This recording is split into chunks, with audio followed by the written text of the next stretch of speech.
The historic Grandstand at what is now known as Applejack Field, once known as the site of the Manchester Fairgrounds, is getting an upgrade. A $200,000 renovation project, partially funded by town money and the rest by private philanthropy, is well underway with the work hopefully to be finished by September. We met up with town manager John O'Keefe and Manchester Historical Society curator Sean Harrington to get the inside story on what was and what will be. So this is the Applejack Grandstand. It was built in 1878. And the original purpose was a horse track, which Sean Harrington will tell you more about. And over a series of years, we've used it for all different kinds of purposes. We had concerts here. There was a baseball game over there, horse racing. I understand there was car racing here. The newest use is mostly football, lacrosse, and soccer, adjacent to Applejack Field. And we've done a lot of work here. Some of it's been structural. You can actually see under here, since it's actually opened up, you can see here there's laminate beams that go all the way through the structure now, and you can feel like we've really beefed it up. It was a little wobbly in some areas, and so we're addressing structural issues, and you can see up here, all the way along the top here, there's an entire new header system up in the front that's made out of laminated walnut, and that'll be treated to fit into the rest of the structure. So the reason that we did this up here is actually, you can see here, there were originally 11 support columns in the front. We've got some old photos from the Manchester Historic Society that suggest that there was originally 11. Now we're down to 6. And actually, when you start to sit up here and you start to pan the field, generally speaking, now there's one beam. So if I'm standing here and there's the goal there or football field, that beam is not in the way. The beam right here is in the way, and then the beam over there is out of the way. So you can see now, before that, you would have at least 3 beams in your view. 1, 2, 3 at least. So we've really opened up the view in here. For spectators. It's one of the big comments that we got from spectators. The other one was that the bleacher system here is not very comfortable. So we'll continue to offer the bleacher seats in the back here, but in the front, you can see here there's 3 separate levels, and those will have actual stadium-style seating. They're actually made in Maine. I believe it's Brunswick, Maine, and it's the same company that provided the seating for Gillette Stadium, where the Patriots play.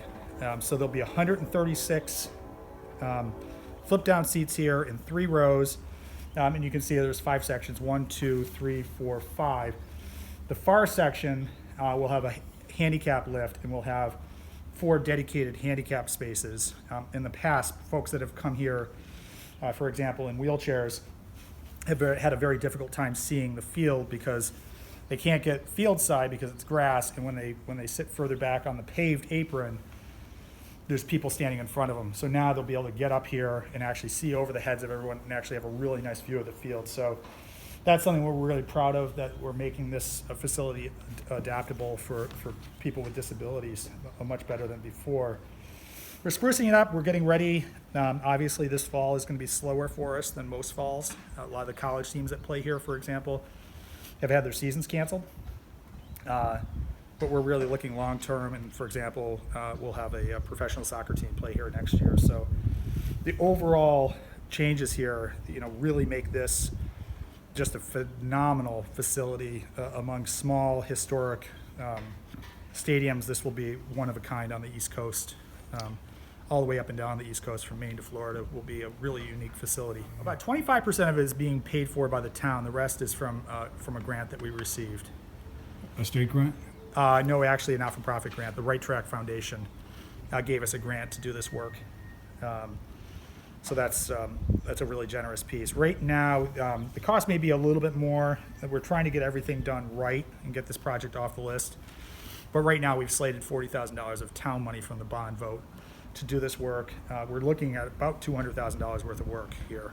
Long before it became a venue for local sports and the occasional college-level matches, the field was the site for a good deal of local history as Sean Harrington of the Manchester Historical Society explains. Well, the Grandstand was built because the fair, the Manchester Fair, was really kind of, the hub of the season in September. I mean, the fairs here started in the early late 1800s, and wasn't really until the 1870s that it kind of came together and became more of a formal process. The actual original, which we can do a little pan shot here, the original entrance to the fairgrounds came right along there by the Rod and Gun Club. So you would come in behind Ye Olde Tavern, which was known as Thayer's Tavern at the time, and that was the entrance to the fairgrounds. And you would come in through where the Palmer House is now and come in through here, and there used to be two large oval tracks here, one interior, one exterior. Horse races were a big deal. There were harness races. I don't know if they ever actually had thoroughbreds, but as popularity of the fair increased, we actually rivaled the Vermont State Fair in Rutland for a number of years. And they built this, they came together at the courthouse and they formalized the Battenkill Valley Industrial Society, and they raised about $900 to build this grandstand originally. And there used to be out here on the infield, there used to be a tower. The starting gate was right about where we are, or I should say the starting and finishing line. And there was a tower here where they could make the calls as the horses went around the track. And then there was a large stage where the Manchester band would set up. And people would line up and just watch all the activity. And fair really went along quite well until the Great Depression, when things really started to, everybody, started to suffer, attendance suffered. And when the Battenkill Valley, when the Industrial Society kind of closed up, Benjamin Bulkley actually bought the fair, and he'd been attending it since right after the Civil War. And he kept it going until about 35 or 36 when he died. And through a series of transactions, Bartlett Arkell, who had a summer residence on Main Street in the Village, he was the founder of the Beach Nut Packing Company in Canajoharie, New York. He actually purchased the property and he donated it, presented it to the Manchester Rod and Gun Club. And without his generosity, who knows what would have happened to the property as a whole. And then over the course of years, eventually the Rod and Gun Club sold it to the town. And by the mid-1970s, they were developing it into a rec center, and they of course named it after Dana Thompson. Our police chief was killed around Christmas time in the early 70s. So early September at Manchester was a hopping spot just due to the fair, and who knows what the future holds. The Manchester Rec Park, where Applejack Field and the upgraded Grandstand sits, is also seeing a lot of other investment and improvements. In addition to the recently installed skateboard park, a new track and field facility is also rounding into shape. Built in conjunction with Burton Academy, the track is expected to be ready for use in the near future. For the GNAT-TV News Project, I'm Andrew McKeever.